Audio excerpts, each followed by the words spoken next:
We're in one of the plantations which has got a mixture of Nordmann Firs and Sprucing, of which both were planted back in 2013. They cycle for our maintenance would start in February, where we would shape them, and then to allow us to, while the tree's in a dormant state, which then means that we can actually get the shape to the tree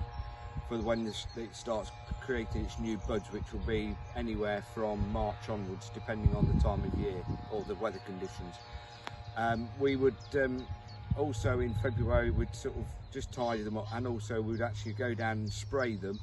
so that it reduces the amount of grass weeds that's actually underneath the trees,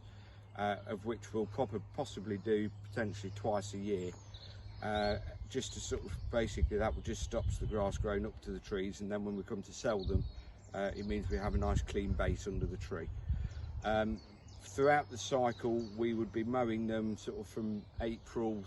probably once every 6 weeks, just to make sure that just to keep the runways between them clean, to prevent any excess grass weeds coming through. We would have to be also in sort of April time, we would actually start bud rubbing them to get rid of these little buds, because what we want to do is to get rid of those, so to actually then puts more energy into the top of the tree,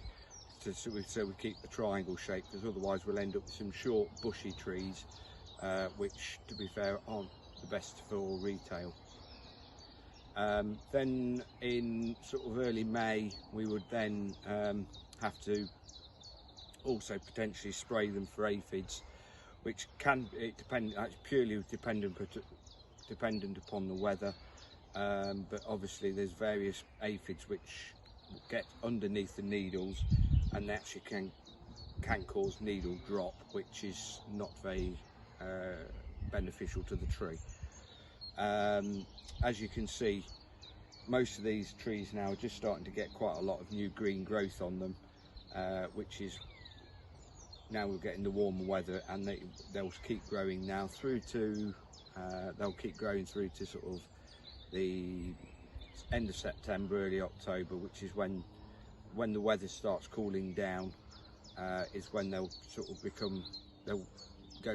go back to being in the dormant state. Generally what we'd also then do is sort of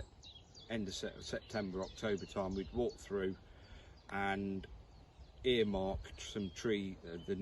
numbers of trees that we actually potentially can take out that in the sort of November period,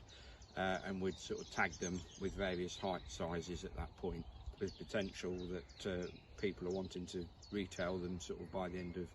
sort of November, because obviously the Christmas period sort of starts in November now.